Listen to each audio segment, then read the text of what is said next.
11th class. We are talking about chapter number 2, that is the structure of atom. Today we will talk about Heisenberg uncertainty principle. Yesterday we were talking about Bohr's radii, then electrons energy, then dual nature of de Broglie. Today I am talking about Heisenberg uncertainty principle given in 1927 by Mr. Heisenberg. Heisenberg is saying that moving particle like electron, to find out their momentum, and position at the same time in absolute way is impossible. To find out the momentum and position of you can say the particle like moving particle like electron is next to impossible in absolute way. Okay, so what is the definition? It is impossible to determine precisely. And simultaneously the absolute value of momentum and position of any electron or any moving particle. So the value is coming del x. Del x is denoting the position. Del p is denoting momentum. Is greater than equal to, here will be sign equal to, greater than equal to h upon 2 pi. H upon 2 pi is the angular momentum of any electron. You can put in place of del p m and v. So del x into m into del v greater than equal to h upon 4 pi you can write. Well, this only you have to write the formula, na? Del x into del p greater than equal to h upon 2 pi, or you can write del x, this will be into del x into m into del p h upon 4 pi. It will also be 4 pi, not 2 pi. 4 pi. Why 4 pi? Because two things we are watching. First we are watching momentum, and other time we are watching position. That's why. Now how we will explain it? Heisenberg uncertainty principle. We will take a small particle like electron, and if we want to see electron, definitely the wave is passing through that electron will be very less than this particle. When size of particle will be larger than the wave, then you can see the electron. But only you can see because of small wavelength, its frequency is too high and it will immediately change its path. This electron will immediately change its path. So it is impossible to find out its momentum, but possible to see the electron in visible zone. Next time what we will do? We will put a long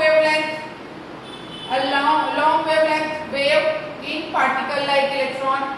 This time the wavelength is larger and particle is smaller. That's why we cannot see it, but we can find out its momentum, that will be del p.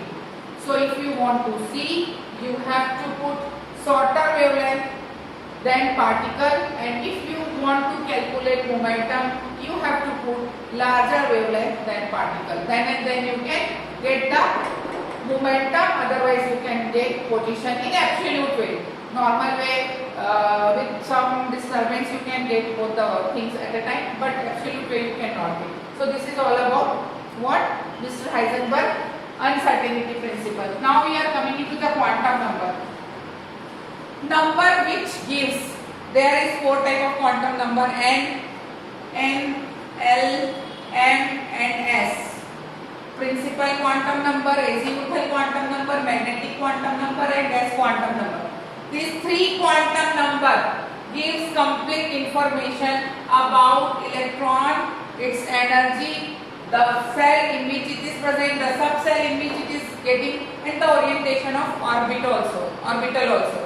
The first 3 quantum number represent atoms, shell, subcell, their energy, orientation of orbital and shape of orbital. And the third quantum number will represent only the spin of electron. So all these 4 numbers are considered as a quantum number which give complete information about the electron in an atom, that is the energy, which type of information you are getting, energy, state, orientation and spin are called quantum number.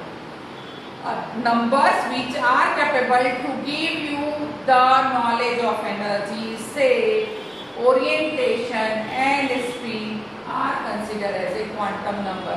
First we will talk about principal quantum number. This one is principal quantum number. Principal quantum number represented by small m. The quantum number which tells us about the number of cells present in atom, number of cells present in an atom and their energy level. That quantum number is considered as a principal quantum number.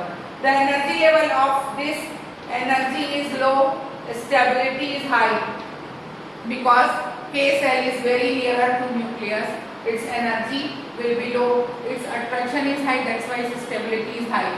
As we are moving ahead to the cell, the last cell has energy will be high energy and low stability.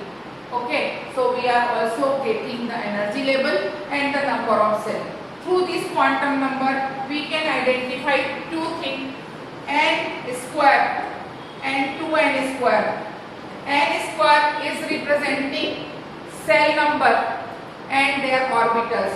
Just see, if I am talking about 1, 2, 3 and 4, square, square, square and square. So here it is 1, 2 to the 4, 9 and 16. Now we will see what these are. These are the orbitals. Only s orbital is here. We will read about these orbitals in the coming lectures, like Cohn-Pauli and Abbaus formula. Right now I am just telling you that what is there. Here s and then 3p. So total 1, 2, 3 and 4. Here s, 3p and 5d. 1, 2, 3, 4, 5. 1, 2, 3, 4, 5. Okay, so 1, 3 and 5 is equal to 9.